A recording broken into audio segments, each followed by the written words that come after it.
నమస్తే, welcome to నిఘా news. Srungavarapukota మండలంలో బొడ్డవర జంక్షన్ నుంచి చిట్టంపాడు వరకు ఉన్న రోడ్డును తక్షణం పునర్నిర్మాణం చేయాలని కోరుతూ పలువురు గిరిజనులు మంగళవారం రోడ్డుపై బైఠాయించి ధర్నా కార్యక్రమం నిర్వహించారు. అనంతరం మాట్లాడుతూ గత కొన్నేళ్లుగా ఈ రహదారిలో 16 గిరిజన గ్రామాలు ఉన్నాయని, ఈ రోడ్డు బాగా పోయిందని, ఎవరైనా గర్భిణీ స్త్రీలు ఆసుపత్రికి వెళ్లాలంటే నరకం చూస్తున్నామని పలువురు గిరిజనులు తెలిపారు.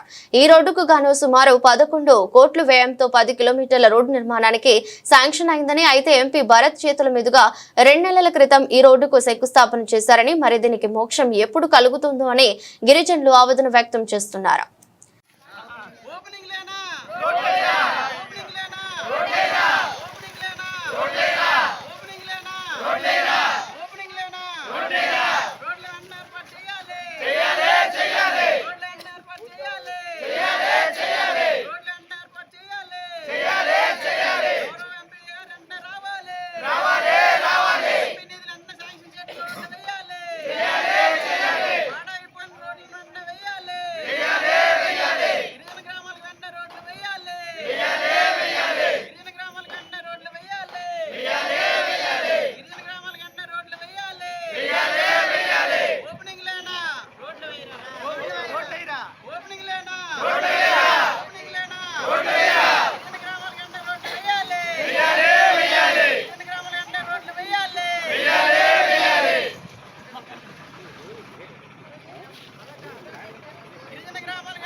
మేము గిరిజన సర్పంచ్గా అదేవిధంగా మా గిరిజన గ్రామాల నుంచి నిరసన ప్రధానంగా తెలియజేస్తున్నాము.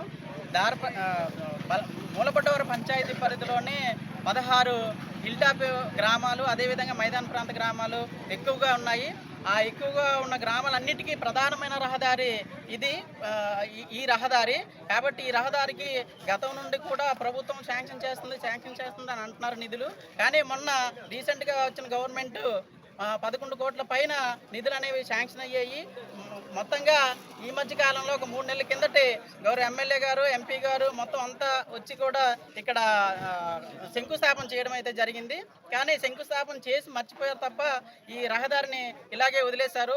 రాకపోకలు చాలా జరుగుతున్నాయి. గర్భిణీ స్త్రీలు వస్తున్నారు, అదేవిధంగా పేషెంట్లు కూడా వస్తున్నారు. పైనుంచి ఇక్కడ నుంచి వెళ్ళే వాళ్ళందరికీ చాలా ఇబ్బంది జరుగుతుంది. పక్కన రైల్వే స్టేషన్కి వెళ్ళే ప్రయాణికులు కూడా చాలా ఇబ్బంది పడుతున్నారు. కాబట్టి ప్రభుత్వం వెంటనే స్పందించి ఏదైతే 11 కోట్ల 50 లక్షల శాంక్షన్ అయిన నిధులు వెంటనే రహదారి మార్గాన్ని ఫుల్ఫిల్ చేయాలని చెప్పేసి ఈ సందర్భంగా గిరిజనులందరము కోరుతున్నాము.